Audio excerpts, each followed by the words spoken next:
San Antonio de la Florida y su entorno.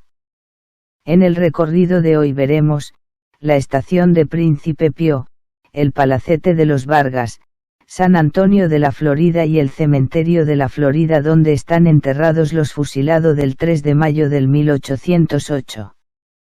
Comencemos.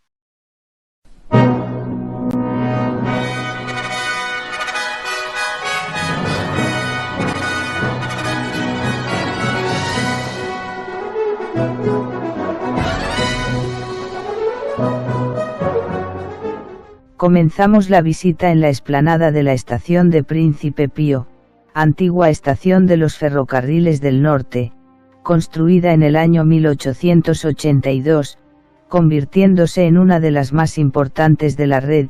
Durante la Guerra Civil recibió numerosos impactos de artillería por lo que fue reconstruida tras la contienda. Además, en 1941 pasó a integrarse en la red de Renfe.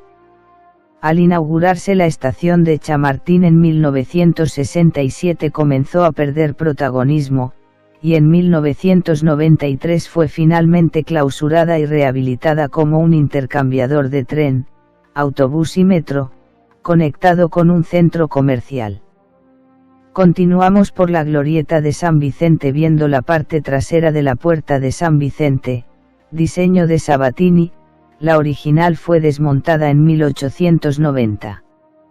En la década de los 90 del siglo XX, se instaló una réplica, ya que la original se perdió.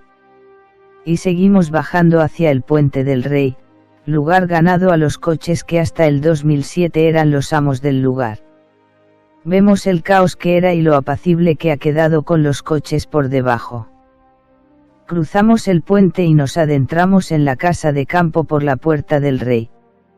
El origen, tanto del puente como de la puerta, hay que buscarlo en el deseo del rey Felipe II de conectar el Alcázar con el Palacio de los Vargas, que adquirió para su retiro personal. La primera Puerta del Rey fue construida en 1812 por el arquitecto Juan de Villanueva como acceso principal a la Casa de Campo, entonces propiedad real. Vemos los pilares a modo de puerta como la amplió la Segunda República en 1933, además carece de cerramientos, y esto la convierte exclusivamente en un adorno monumental.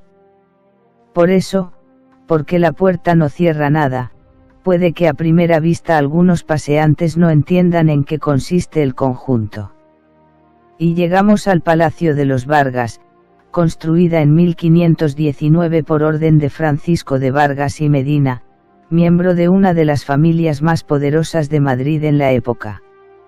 Su autor fue el maestro de obras Antonio de Madrid, que también trabajó en el Alcázar. La casa fue una de las primeras villas de recreo en España y se hizo como algunas de Italia, donde ya se estilaban.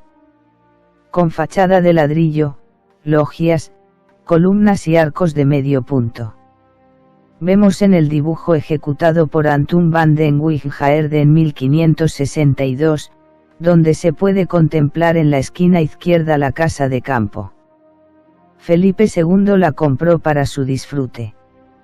Precisamente para convertirse en su casa de campo, el parque que lo rodea se llama hoy así, Casa de Campo. Aunque el rey apenas intervino sobre la residencia, sí que ordenó modificar su entorno más inmediato, con la creación en esta zona oriental de la Casa de Campo de un jardín renacentista con media docena de fontanas y juegos de agua, de inspiración italiana, del cual persiste una galería de grutas abovedadas de fábrica, en ladrillo, de 30 metros de longitud por 7 de anchura, con columnas tascanas. En el siglo XVIII, Francesco Sabatini reformó el palacio y le dio un aire más clasicista, eliminó gran parte de las logias de su primer diseño y optó por el revoco, en lugar del ladrillo de influencia toledana original. Dentro de sus jardines colocó la estatua ecuestre de Felipe III, que hoy encontramos en medio de la Plaza Mayor. En la misma actuación, creó el acueducto de la Partida, para suministrar agua a la huerta del mismo nombre y que aún se conservan. Regresamos al Puente del Rey y subimos por la vereda del Manzanares hasta el Puente de la Reina Victoria. Este puente sustituyó a uno anterior, conocido como Puente Verde, en alusión al color de su barandilla. El puente, de decoración modernista como corresponde a su época de construcción, está compuesto por dos bóvedas elípticas y paralelas de hormigón armado. Se trata de uno de los primeros puentes de hormigón construidos en España. Está decorado con 4 jarrones y 8 farolas de fundición de hierro con osos rampantes de Francisco Iglesias. Y continuamos hacia la glorieta de San Antonio de la Florida, donde se encuentra el monumento a Francisco de Goya de José Llaneces, que en 1904 regaló al Estado español, en 1925 es cedida al Ayuntamiento de Madrid y en 1986, en el marco de una inauguración presidida por el alcalde de Madrid, tuvo lugar su reincorporación urbana a la actual ubicación, viniendo a sustituir a la magnífica cabeza de Goya de Juan Cristóbal que se encuentra en la actualidad en los jardines del Parque de San Isidro. Y enfrente vemos las ermitas gemelas, la de la izquierda construida en 1928 dedicada al culto para preservar la original como museo y panteón de Goya. Desde el siglo XIX se celebra en sus cercanías la romería de San Antonio de la Florida cada 13 de junio, que con el tiempo se han ido convirtiendo de romería en verbena. Verbena que ejecuta todavía el ritual de los 13 alfileres, así como la recogida de panes del santo. La ermita original, dedicada a San Antonio de Padua, fue construida frente a la Fuente del Abanico por orden de Carlos IV. Obra de Francisco de Fontana, su planta es de cruz griega con brazos muy cortos y ábside semicircular en la cabecera, el cual origina un espacio central dominado por una gran cúpula iluminada mediante linterna. Circunscriben la ermita estancias adosadas al exterior formando un rectángulo. Resaltan los pies que marcan la fachada principal construida según el canon barroco. La sobriedad de la arquitectura, tanto interior como exterior, cede el protagonismo a pinturas al fresco con pinceladas al temple de Goya. En la bóveda del ábside representó a la adoración de la Trinidad. Sobre la cornisa recorren los paramentos del templo, querubines y ángeles femeninos que sostienen cortinajes.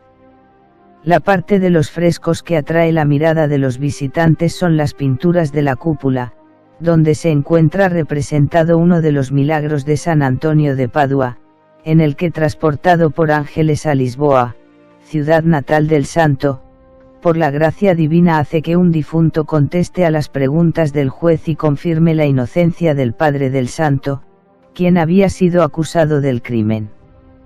La cúpula tiene 6 metros de diámetro. Las figuras del difunto, los padres del santo y el propio santo sobre una roca están distribuidas por la cúpula. Cerca del óculo se aprecia paisaje, consiguiendo la ilusión de estar a cielo abierto. El pueblo de Madrid observa el milagro, majas, chisperos, caballeros embozados, charlan o miran atentamente, apoyados en la barandilla que recorre la base de la cúpula, consiguiendo grandes dosis de realismo, tanto por la perspectiva como por la viveza con la que están representados. Pero Goya también está presente en la ermita de otro modo. En 1919 se trasladó su cadáver al templo y hoy podemos ver la tumba con su nombre a los pies del presbiterio. Del cadáver falta la calavera, perdida supuestamente en su primer enterramiento en Burdeos. La siguiente parada la hacemos en el cementerio de la Florida, donde están enterrados algunos de los héroes del 2 de mayo de 1808. Concretamente, 43 fusilados que perdieron su vida la madrugada siguiente en la montaña de Príncipe Pío. La Sociedad Filantrópica de Milicianos Nacionales Veteranos sufragaba los gastos de mantenimiento, a base de pequeñas aportaciones voluntarias. Bordeando el recinto del cementerio de la Florida por la izquierda, verás una curiosa escultura conceptual. Consiste en 4 muros de hormigón, cada uno con una letra de la palabra Goya. Y hasta aquí el paseo de hoy.